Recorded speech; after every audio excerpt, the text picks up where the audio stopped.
The Kung Fu Panda movies might seem like innocent animated films about a lovable panda learning martial arts. But when you examine the actual case files and damage reports, the amount of criminal activity is absolutely staggering. From massive property destruction to international terrorism, the Valley of Peace operates as one of the most lawless jurisdictions in animated cinema. Investigative reports into the events of the trilogy reveal a shocking reliance on vigilante justice. We are dealing with characters who regularly engage in aggravated assault, battery, the use of unlicensed explosives, and systemic property damage, all while being celebrated as local heroes. If local authorities held these martial artists to standard legal codes, the entire roster of the Jade Palace would be serving consecutive life sentences in maximum security facilities.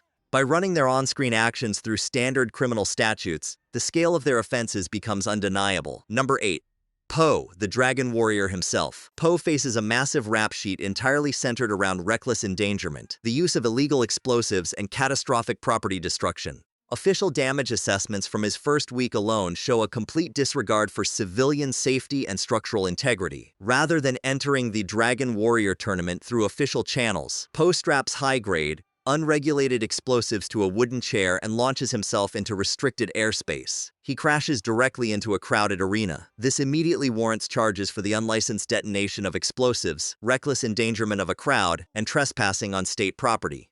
Later that same day, he attempts to light a massive cart full of fireworks directly outside the doors of the Jade Palace. The resulting blast damages historic property and easily qualifies as gross negligence with a combustible device. The most severe charges stem from his final confrontation with Tai Lung. Po redirects the Snow Leopard's attacks directly into civilian infrastructure. The battle completely levels a local marketplace, shatters public monuments, and leaves massive impact craters in the middle of public streets. Po utilizes a wok restaurant as a weapon, destroying the business entirely. In a functioning legal system, Po would be charged with gross reckless endangerment, catastrophic destruction of public and private property, and operating as an unlicensed vigilante. Financial audits of the Valley of Peace would place the property damage well into the tens of millions. A conservative estimate for Po's sentence lands between 15 and 20 years.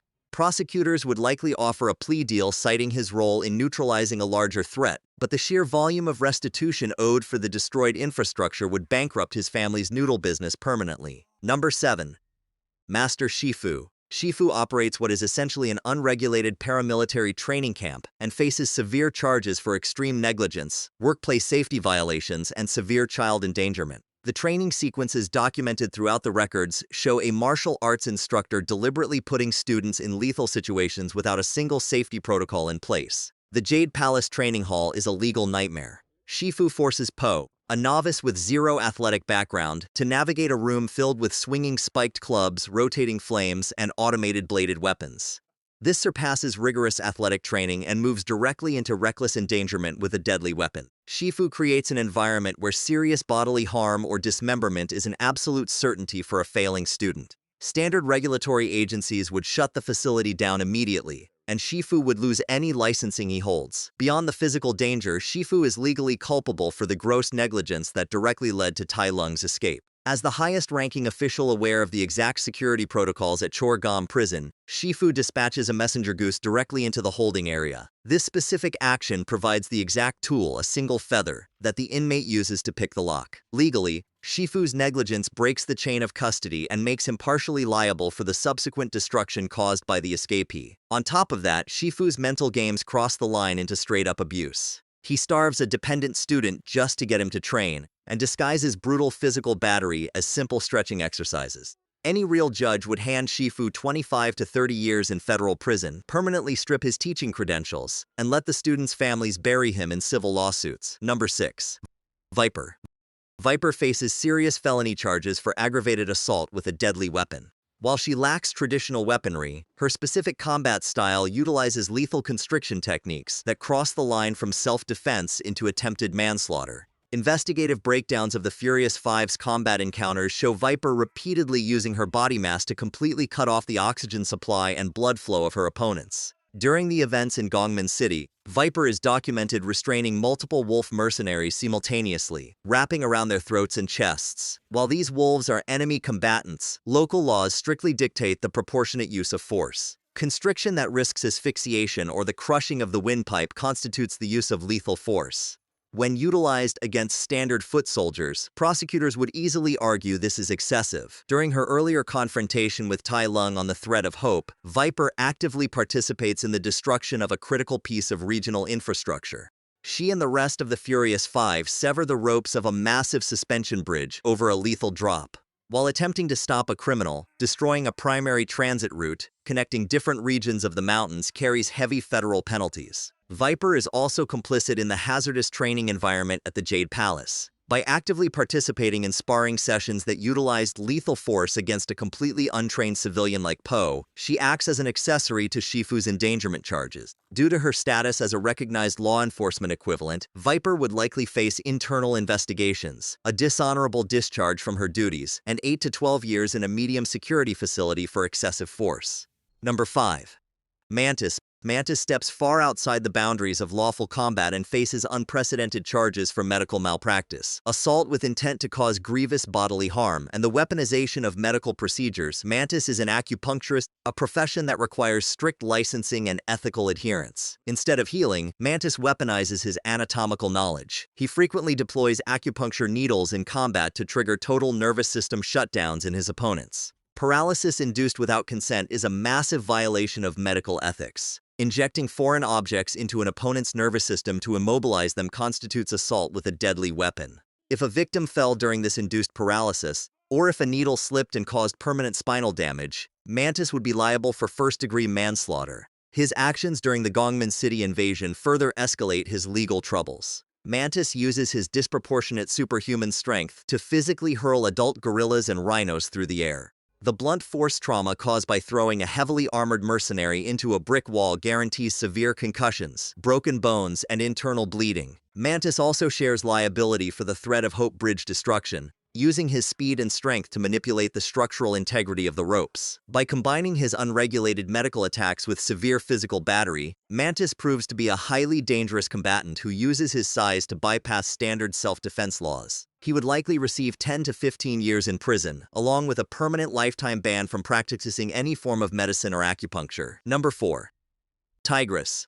Tigress is the most legally problematic member of the Furious Five. Her combat records demonstrate a consistent pattern of using maximum lethal force, severe anger management issues, and a complete disregard for the structural integrity of the environments she fights in. Tigress does not pull her punches. The physical evidence from the Jade Palace training grounds shows her casually shattering heavy wooden training dummies into splinters. When she applies this exact same kinetic force to living, breathing opponents, it upgrades her actions to attempted murder. A strike capable of exploding solid wood will instantly shatter a human ribcage and collapse internal organs. Tigress regularly deploys this level of kinetic force against lower-level thugs and mercenaries who pose no equivalent physical threat to her. Her deployment to Gongmin City features catastrophic levels of collateral damage. Surveillance of the naval battle reveals Tigress actively intercepting military-grade cannonballs and redirecting their explosive force into nearby fleets and harbor infrastructure. While she was neutralizing Lord Shen's armada, the reckless redirection of heavy artillery into a populated harbor triggers massive property damage liabilities. Add in her clear workplace harassment of Poe during his first weeks, and her sentence skyrockets. Tigress is easily looking at 20 to 25 years inside a high-security lockdown facility. Number 3. Kai.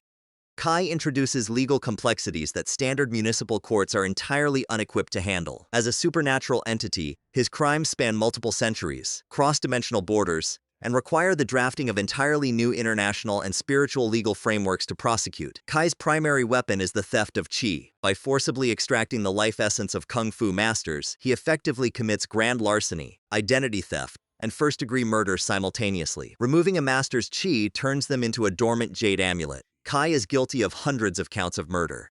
If they are considered alive but trapped, he is guilty of mass kidnapping and unlawful imprisonment. His creation of the zombie army is a textbook violation of international human rights. Kai takes the stolen life forces of sovereign individuals and forcibly conscripts them into a private, mind-controlled militia. This is mass human trafficking and forced military labor. Upon his return to the mortal realm, Kai executes a highly organized terrorist attack on the Valley of Peace. He systematically levels the Jade Palace, permanently destroying centuries of priceless cultural heritage, religious artifacts, and public records. He then marches his forced labor militia across the country to eradicate a secret indigenous population at the Panda village. Kai is a walking war crime.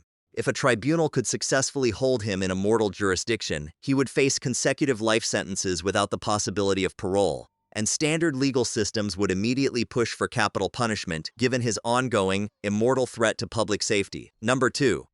Lord Shen. Lord Shen operates with the resources of a hostile nation-state, and his criminal record reflects the actions of a deranged dictator. Shen would not be tried in a local court. He would be dragged before an international war crimes tribunal for genocide, the use of weapons of mass destruction, and high treason. The official records confirm that Shen ordered and executed a systematic ethnic cleansing campaign against the local panda population. Based solely on a prophecy, he deployed his wolf army to burn civilian villages to the ground and slaughter the inhabitants. This fits the exact legal definition of genocide, the deliberate killing of a large number of people from a particular nation or ethnic group with the aim of destroying that nation or group. Years later, Shen commits high treason by forcefully usurping the rightful government of Gongmin City.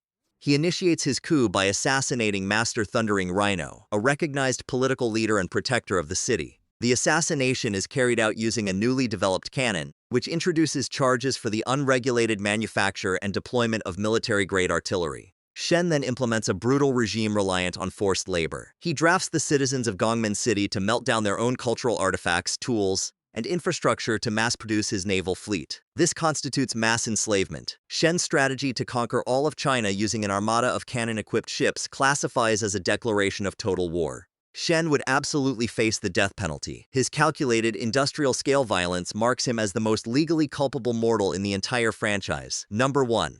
Tai Lung. Tai Lung single-handedly causes the most concentrated, devastating streak of criminal damage by a single individual in the primary canon. From the moment he escapes Chorgam prison, Tai Lung treats the entire legal code as a checklist, committing high-level felonies at every conceivable turn. The prison break itself is a massacre. Tai Lung systematically dismantles a maximum security facility designed specifically to hold him. In doing so, he assaults, maims, and potentially kills hundreds of heavily armored rhino guards who are acting as lawful state employees. He detonates explosive arrows within a confined cavern, causing massive structural cave-ins and destroying state-funded infrastructure. The assault on the guards alone triggers hundreds of counts of attempted murder of law enforcement officers. His sprint to the Valley of Peace involves the ambush and attempted murder of the Furious Five on the Thread of Hope Bridge. He violently engages recognized law enforcement, utilizes nerve attacks to paralyze them, and leaves them stranded over a lethal drop. Upon reaching the Jade Palace, Tai Lung commits burglary and the destruction of a historic site to steal the Dragon Scroll. When confronted by Master Shifu, Tai Lung engages in the severe battery of a senior citizen, actively attempting to murder his former master. His subsequent fight with Po completely levels the valley center. He shatters rooftops, destroys local businesses, and leaves the town in absolute ruins. The psychological trauma inflicted on the citizens, combined with his explicitly stated goal to terrorize the valley until he gets what he wants, firmly classifies him as a domestic terrorist. Tai Lung's sheer velocity of violence guarantees he would receive multiple life sentences in a maximum security black site. When you compile the damage reports, forensic evidence, and eyewitness testimonies across these files, the reality of the Kung Fu Panda universe is bleak. The total property damage easily crosses into the hundreds of millions. The threat to civilian life is a constant, daily reality for the residents of the Valley of Peace in Gongmin City. The most disturbing aspect of these criminal records is the total failure of the regional justice system. The authorities are completely absent. Po and his associates cause massive collateral damage, operate without oversight, and endanger countless civilian lives. However, because they are fighting against warlords and serial killers who happen to be marginally worse, their catastrophic actions are filed away as heroic rather than criminal. The files remain open, but no one is coming to make the arrests.